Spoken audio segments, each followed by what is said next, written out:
Welcome back. We are working through the Algebra 1 released SOL test from 2014, question by question, and we are ready for question 5. Question 5 is an algebra tile problem, so if that's not something you're familiar with, that's okay. We can still figure it out pretty easily.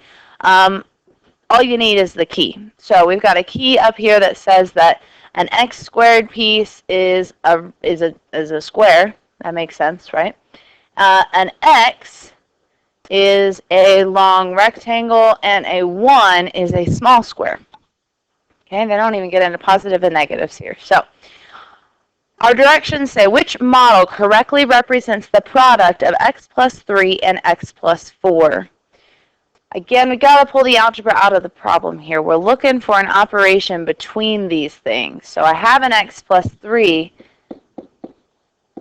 and I have an x plus 4, but I'm not sure if I'm supposed to add, subtract, multiply, or divide those. Well, that comes from the problem itself. The problem uses the word product, and product is an algebra word that we need to understand means multiplication. So we are multiplying x plus 3 and x plus 4. Now, the reason that we call this a model is because they're using an area representation.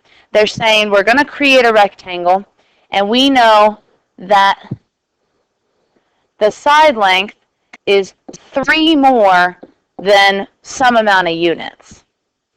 And I know that the width is 4 more than some amount of units. And all they're asking you to do is find the area in the middle. So we can actually cut these into 2 pieces here.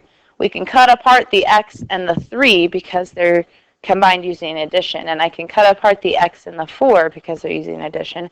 And I can multiply each piece. So if I multiply x and x, I get x squared. If I multiply an x and the 3, I get 3x's. If I multiply 4 and x, I get 4x. And if I multiply 4 and 3, I get 12. Now what you need to understand is that the 4x and the 3x could be switched, okay? But in the end, we're looking for a model that contains one x squared piece, which should be one of these big rectangles here, big squares.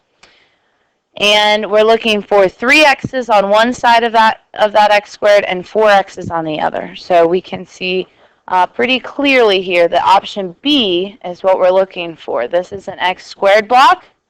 I have 4x's here. So it looks like I do need to rearrange my boxes here. I have 3x's on the other side, and this counts out to be 12 units. All right, thank you very much.